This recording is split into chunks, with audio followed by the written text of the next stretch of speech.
verses 6, it says, Romans chapter 9 verses 6. I'm talking about what is honor, okay, but now this is my introduction.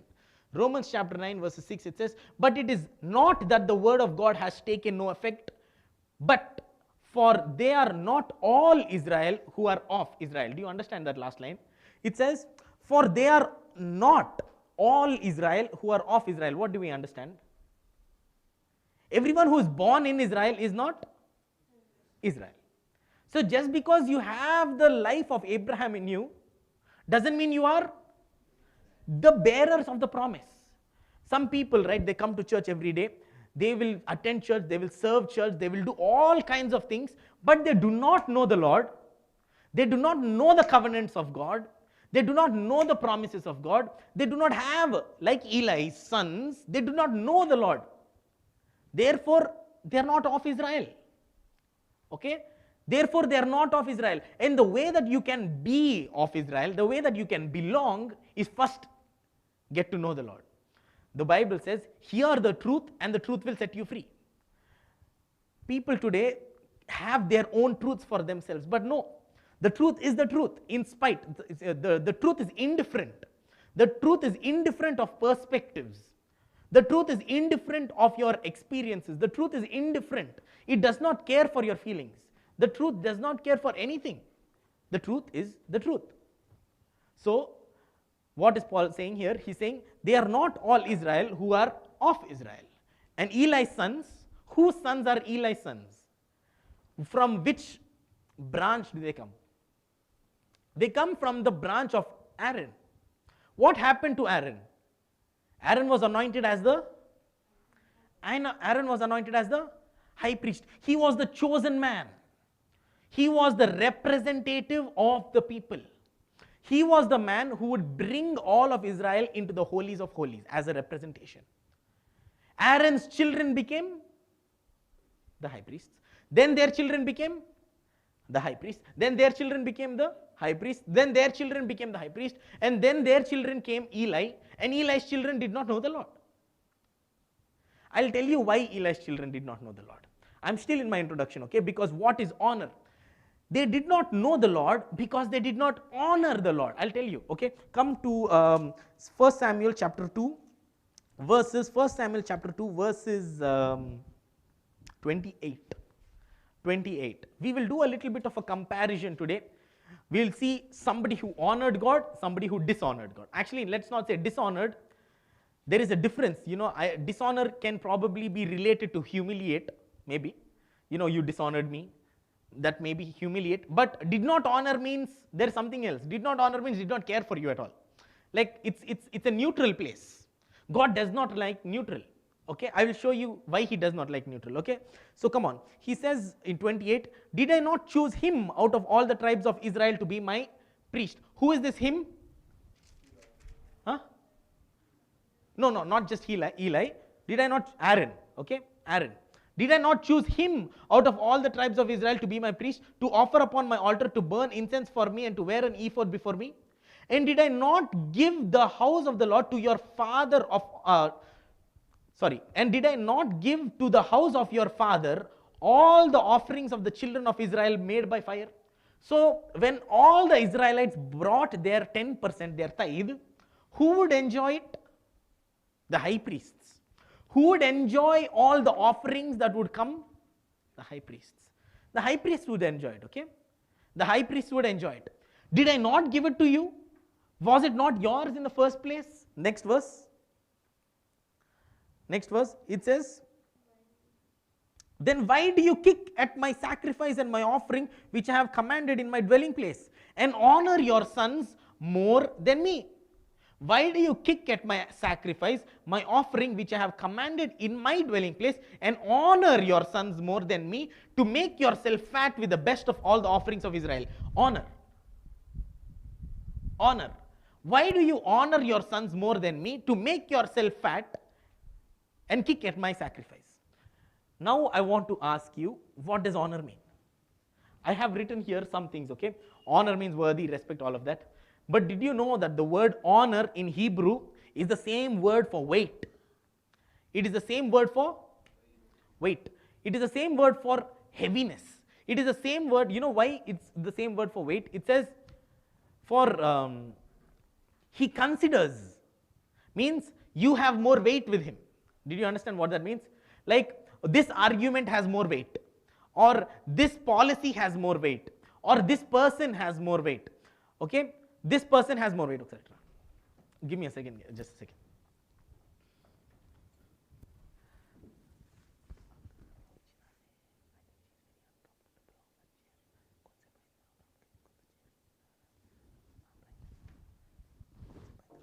Okay, sorry. So Eli had more weight for who? Eli considered who more?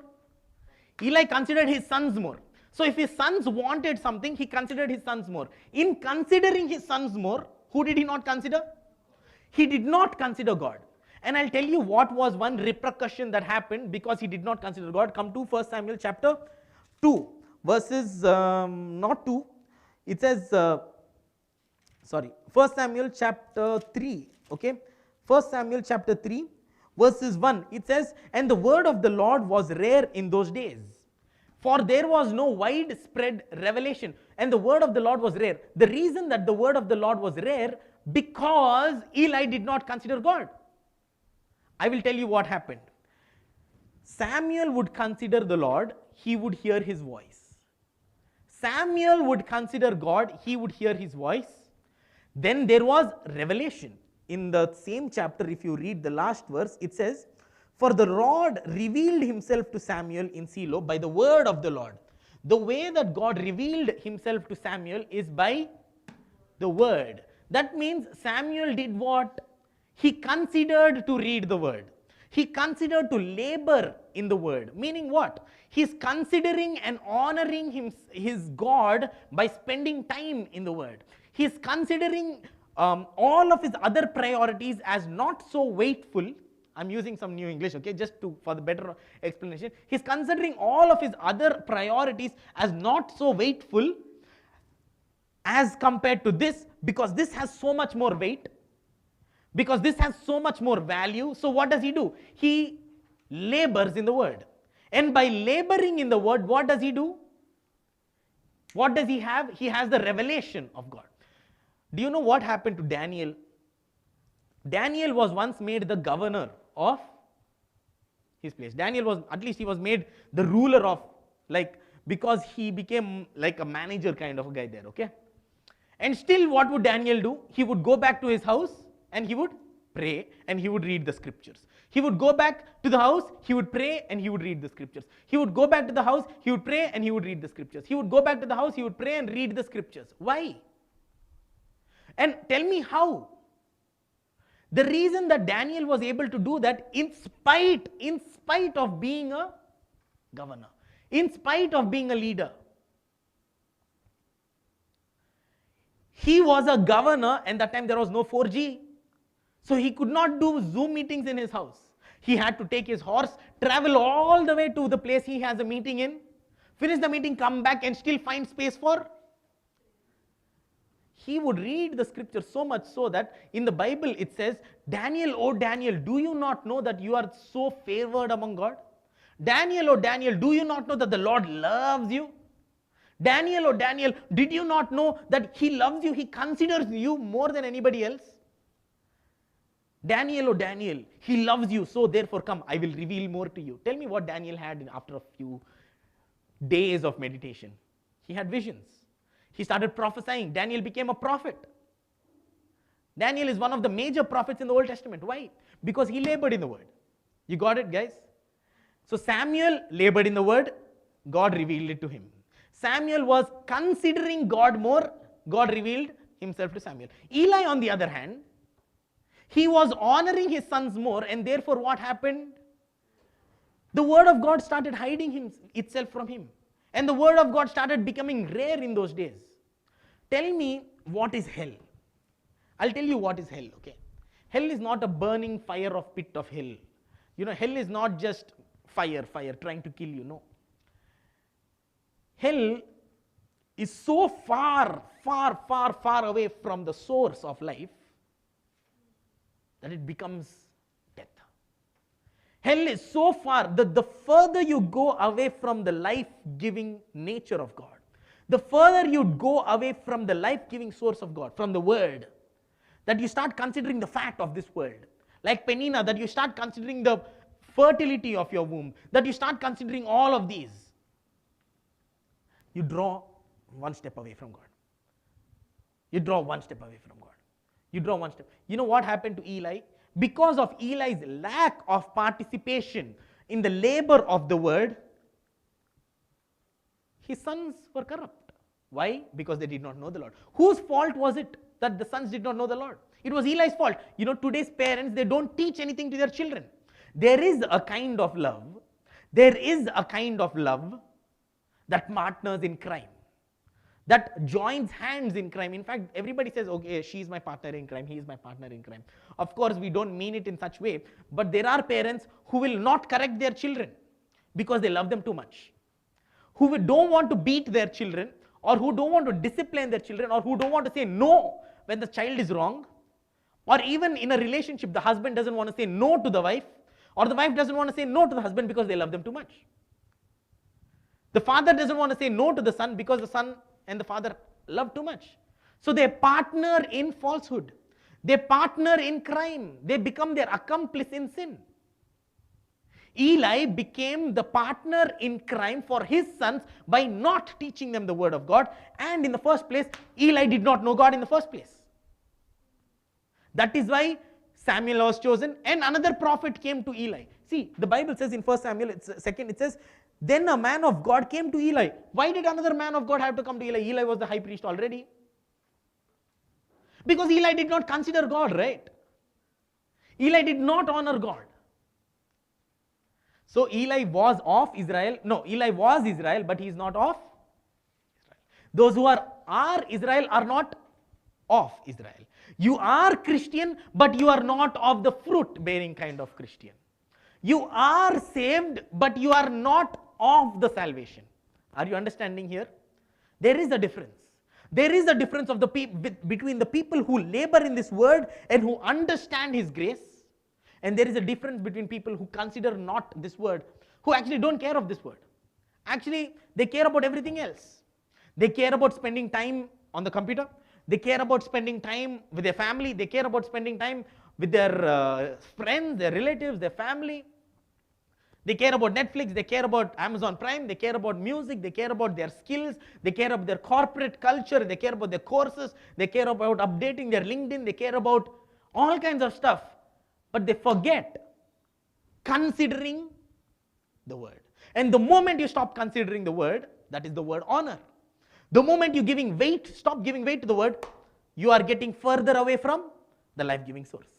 You are getting further away from the life-giving word of God. So now what happens? Now suddenly you'll come and find your place in the places of Penina or Hannah. You'll say, I have the double portion of my husband every year, but I'm not able to eat it. I have the double portion of my husband every year, year after year, but I'm not able to enjoy it. Why? I'm weeping and I'm crying. Why? Because I'm far away from understanding the revelation of God. So now you tell me, Eli's sons were corrupt. Corruption came to Eli's sons because they had no. Absolutely. Corruption came because they had no. You know, if you want to fix somebody's life, give them the knowledge of God. Show them the grace of God. If you want to fix somebody's life, tell them, come on, Hannah, you know the reason you're not bearing children is because you don't understand the possession you have. Hannah, the reason that your womb is closed, Hannah, is because you did not understand Elkanah. You're so busy looking at Penina's complaints. You're so busy getting jealous of Penina. You're so busy getting and comparing yourself, but you're not able to embrace the love of your husband. Get to know your husband first. That's when the Bible says, then Elkanah knew his wife. Actually, it says in another translation, Hannah knew her husband. Of course, that was more intimate. But then the same word is for revelation. Do you know that? Hannah knew her husband for the first time. She discovered her husband for the first time. She discovered the grace that she's always had available all of these years for the first time. Boom. Next time, Samuel. After that, 2 sons, 3 daughters, I think. 5 children she has after that. Continues to be blessed. Continues to be blessed. Why? The moment revelation starts, corruption stops. The moment revelation starts, life starts. The moment revelation starts, death stops. The moment revelation starts, healing starts. The moment revelation starts, I'm telling you, your bones will start fixing itself. Why? Because now you're walking closer to the Garden of Eden. You're walking not farther away, but closer away. Why? Because you have started to labor in the... Did you understand, or should I show you more scriptures? I can show you more, but I just want to say that there are two very, very, very, very main highways of dishonor to God. There are two very main highways of dishonor to God. The Bible says in Hebrews, they forgot me because they were ignorant of me in their sin. They forgot me. Why? Because they were ignorant. I'll tell you, okay? I'll tell you what is being ignorant. Have you ever driven a bike with earphones on? You have. That makes you ignore every horn that is being honked. Why? Because now you're focused on something else. I'll tell you another thing. Have you been watching the TV sometimes in your house and you did not know who came in or who went out? Have you been watching the TV or something in your house or doing something on your laptop? You did not even know what was happening in your house, like you did not know that guests came in. That's because, not because you are purposely, intentionally wanting to ignore and dishonor them, but you're so caught up in that you're doing, that you ignore everything around you. That is dishonor to God, because you don't consider him heavy enough. You don't consider him valuable enough. You don't consider him that he has more importance in your life than that which you are doing. That is one way of dishonoring God. Dishonor does not mean humiliate. Dishonor means ignore. I think I showed us one scripture, right? For the rebellious, do you know where it is? Psalm something. The rebellious belong in a desert, but those who are Psalm something, Psalm 60 something.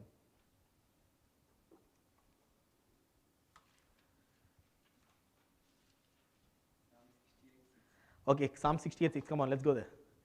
Psalm 68:6.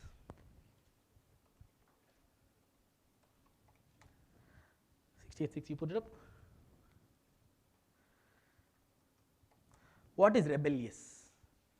God sets the lonely in families, but he leads the prisoners with singing, but the rebellious live in sun-scorched land. God sets the solitary. See, you may be lonely. That's okay if you're lonely. But he'll set you in a family. He'll bring you to a new church. He will bring you to a new family. He will take you to a new scripture. He will take you to a new word. He will take you to a new family where you can start belonging.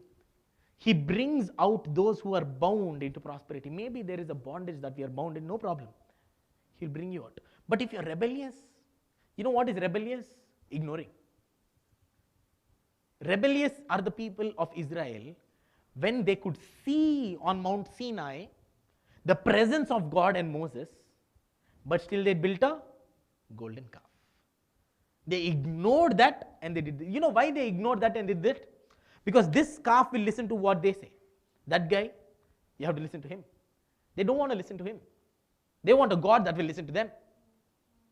They want a God who will do what they say. They want to make their own rules. That's why, rules keep changing. One day you do that. If you're not convenient, then you do that. Truth is not flexible. But if it's a God that you made, you can flex it as much as you want. So, if you're rebellious, actually in NIV it says, but the rebellious will be driven into a sun-scorched land. Because that's where they belong. Come on, I'll show you some more things for today. I'll show you what will happen if you start honoring God. And the way that you can honor God are, first, considering God, putting him first. There is a story I can tell you actually about the war between the flesh and the spirit. Your flesh will always say, do what you feel like, do what you want, do what you need to. But your spirit will say, no, do the right thing.